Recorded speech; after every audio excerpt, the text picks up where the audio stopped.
देखिए, आपने हमेशा से सुना होगा कि आयोडीन की निश्चित मात्रा से थायराइड के फंक्शंस अच्छे रहते हैं। इसलिए भारत सरकार का उपक्रम चलाया गया है कि नमक में आयोडीन की मात्रा होनी चाहिए। लेकिन मैं आपको एक सजेशन देना चाहूँगा।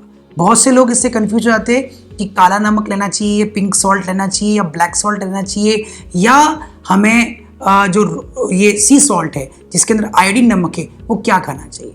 देखिए, इतना कंफ्यूज करने की जरूरत नहीं है। आप अपने पूरे वीक में डे वाइज के हिसाब से नमक को बदल बदल के ले सकते हैं। यानी आप 2 दिन नॉर्मल सॉल्ट लीजिए, 2 दिन ब्लैक सॉल्ट लीजिए, 2 दिन रॉक सॉल्ट लीजिए, या आप चाहो तो सेंधा नमक या पिंक सॉल्ट भी ले सकते हो। लेकिन जो काला नमक है वो अपने आप में त्रिफला के साथ में बनता है, यानी कि उसमें सी सॉल्ट ही यूज होता है। अगर आप उस तरह से उस नमक को लेते हो तो भी बहुत अच्छा है। लेकिन अगर आप प्राकृतिक तरह से अपने आयोडीन की मात्रा को निर्धारित करना चाहते हो तो बहुत ही सिंपल सा तरीका है कि आपको एक बॉइल्ड आलू सुबह बॉईल करके अपने नाश्ते में लेना है, जिसके ऊपर आपको 2 चुटकी काला नमक डाल देना है। वो अगर आप लेते हो तो आप अपने आयोडीन को बैलेंस करके रख सकते हो।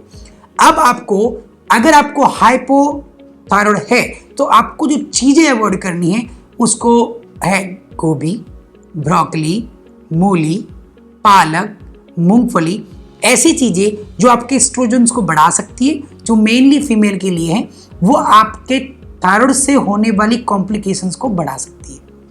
इसका मतलब ये नहीं है कि आप इसको टोटली अवॉइड कीजिए, लेकिन इनकी मात्रा को बहुत न्यूनतम कर दीजिए, क्योंकि यह आपकी बाकी सब कॉम्प्लिकेशंस को बढ़ा सकता है। तो आप इस चीज़ों को अवॉइड करेंगे और उन चीज़ों को ज़्यादा लेंगे जो आपको आपके थायराइड फंक्शंस को प्रमोट करने में हेल्प करेगी। अब आता है एक छोटा सा ट्रीटमेंट जिसको मैं आपको बताऊंगा कि किस तरह से आप इसे अपने घर पे कर सकते हो जब अगर आप प्राइमरी सस्पेक्टेड हुए हो थायराइड के, यानी कि आपको पहली बार पता चला है कि आपको थायराइड की समस्या है। तो आपको एक छोटा सा ट्रीटमेंट करना है जिसको थायराइड पैक कहा जाता है। कि आपको अपना छोटा सा ऐसा टॉवेल जो आपके घर में मिलता है, आपको एक्चुअली ये तो टिश्यू पेपर है, पर आपको मैं एक डेमोन्स्ट्रेशन दे रहा हूँ कि आपके घर में से छोटे से जो हैंड टॉवेल है उसको इस तरह से बना लीजिए और उसको गर्म पानी में, अगर आपको हाइपोथायराइडिज्म है तो आपको उसको गर्म पानी में डुबोना है, निचोड़ कर इसको एग्जैक्ट गले के आगे में इस तरह से प्लेस कर देना है, यानी पूरी तरह से रैप कर देना है।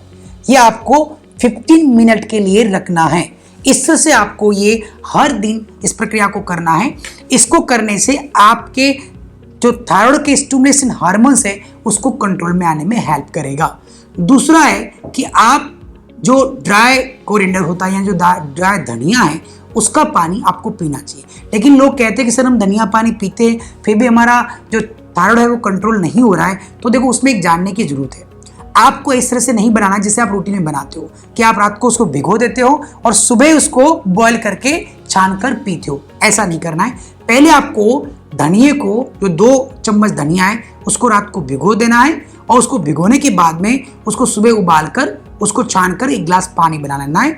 उसमें आधा चम्मच गोंद कतीरा, जो व्हाइट कलर का गोंद आता है, जब उसे भून दिया जाए और उसका पाउडर बना दिया जाए तो उस आधा चम्मच गोंद कतीरा को उस पानी के अंदर घोल लेना है आपको, जो आपने धनिया का पानी प्रिपेयर किया है। और उस पानी को एक साथ नहीं पी के आधा ग्लास पहले पीना है, लेकिन खाली पेट पीना है। याद रखिएगा, खाली पेट पीने का इसका बहुत फायदा है। तो आपको सबसे पहले ये खाली पेट पीना है, उसके आधे घंटे बाद आधा बचा हुआ भाग भी आपको पीना है। उसके बीच में आपको कुछ भी नहीं खाना है। आप अपने ब्रेकफास्ट के अंदर उसके बाद धनिया पानी पीने के बाद में केला 1 और 2 जो आपके पास में अगर नट्स के रूप में चाहे बादाम हो चाहे अखरोट हो आप ले सकते हो। लेकिन याद रखिएगा कि यहाँ पर नट्स की मात्रा कम करनी है। अगर आप ले रहे हो तो प्रिफर करो कि आप पंपकिन सीड्स लो या आप अलसी के सीड्स लो, जो इस आपकी जो नट्स की मात्रा की जो पूर्ति है, यानी न्यूट्रिशन की पूर्ति वो कर सकता है, तो वो आपके लिए सबसे बेस्ट है। इसके बाद आता है कि आपको अगर थायराइड को और नेचुरली करेक्ट करना है तो आपको क्या करना चाहिए। देखिए, मैं एक सिंपल सी आपको तरीका बताऊंगा जिसको हम कह सकते हैं कि जो थायराइड की रिवर्स डाइट है, यानी कि थायराइड रिवर्स डाइट TRD कैसे फॉलो की जाती है। TRD का बिल्कुल सिंपल कॉन्सेप्ट है कि सुबह R, दोपहर को C और रात को L, यानी कि रॉ, कुक और लिक्विड, इस तरह की आपको डाइट सुबह से शाम तक लेनी चाहिए।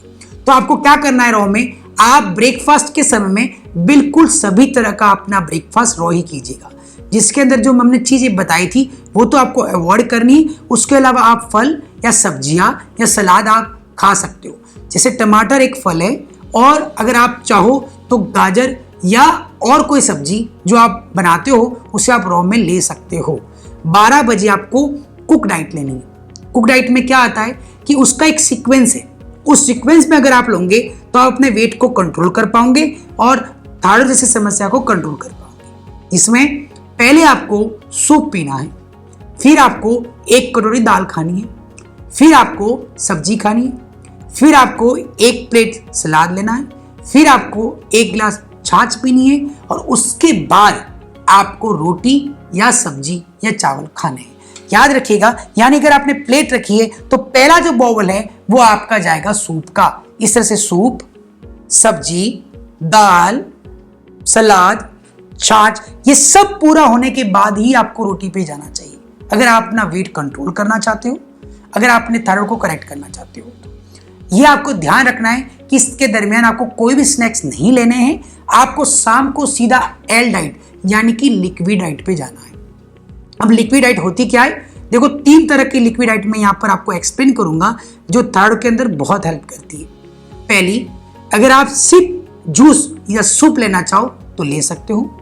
दूसरा, अगर आप सेमी लिक्विड लेना चाहो, यानी कि आपने खिचड़ी बनाई है पर वो इतनी पतली बनाओ कि वो आपको लिक्विड की तरह रखे और आपका पेट भी उससे भर जाए।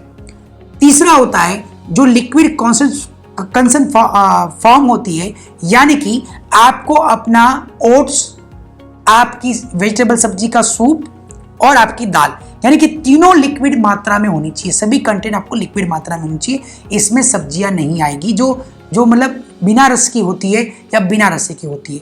तो ये अगर तीनों कॉम्बो अगर आप लिक्विड का लेते हो तो ये इजीएस्ट है, लेकिन इनका एक समय होना चाहिए। यानी अगर आपने शाम को एल डाइट लिक्विड डाइट 7 बजे ली है तो आपका ब्रेकफास्ट सीधे दूसरे दिन सुबह 10 बजे ही होगा। उसका 4 घंटे का गैप देना है, यानी 11, 12, 1 और 2 बजे आपको लंच करना है और शाम को 7 बजे आपको डिनर करना है। अगर आप ये डाइट फॉलो करते हो, बहुत ही सिंपल है, इसमें आप कुछ भी अपनी मर्जी से बना सकते हो, तो आप अपना वेट भी कंट्रोल कर सकते हो, साथ में अपने थायराइड को रिवर्स भी कर सकते हो।